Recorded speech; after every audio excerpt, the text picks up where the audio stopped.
Bonsoir, c'est Madame Sacco. Ce soir, on va parler des compléments indirects. So we're talking about indirect object pronouns tonight. You can find more information on them in your Dakar book on page 204, which you can get to, by the way, on VHL. So indirect object pronouns answer the question to whom or for whom. So for example, if you were going to say something like, I am giving the pen to my mother, I'm giving what? I'm giving the pen. The pen is a direct object. To whom? My mother. My mother becomes the indirect object. So when you're considering indirect versus direct objects, the indirect answers to whom or for whom. So we're going to be talking tonight about indirect object pronouns. So pronouns that replace the indirect object in a sentence. So our indirect object pronouns in French are me, te, lui, nous, vous, and leur. For the third person, singular and plural, there is no difference between masculine and feminine. It's just lui for him or her, and leur for them.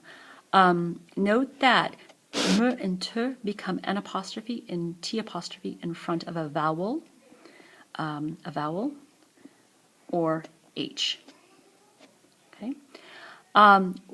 Some verbs that commonly take indirect object pronouns or indirect objects are the following verbs: demander à, donner à, envoyer à, montrer à, parler à, poser une question à, prêter à, et téléphoner à. So you're asking something of someone, or you're giving something to someone. So those are verbs that commonly will take an indirect object. When you are using an indirect object pronoun, the pronoun is going to go before the conjugated verb. So for example, je te donne le stylo. I'm giving you the pen, or I'm giving the pen to you. Je ne te donne pas le stylo. I'm not giving the pen to you. With te being the indirect object of the sentence, and it's a pronoun. When you're doing a conjugated verb plus an infinitive, for like aller plus infinitive, the indirect object pronoun is placed before the infinitive.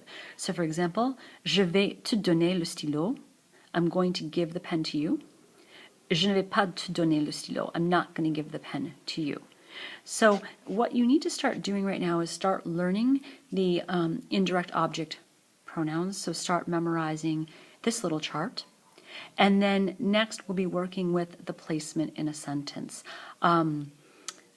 Ok, au revoir, bonne journée.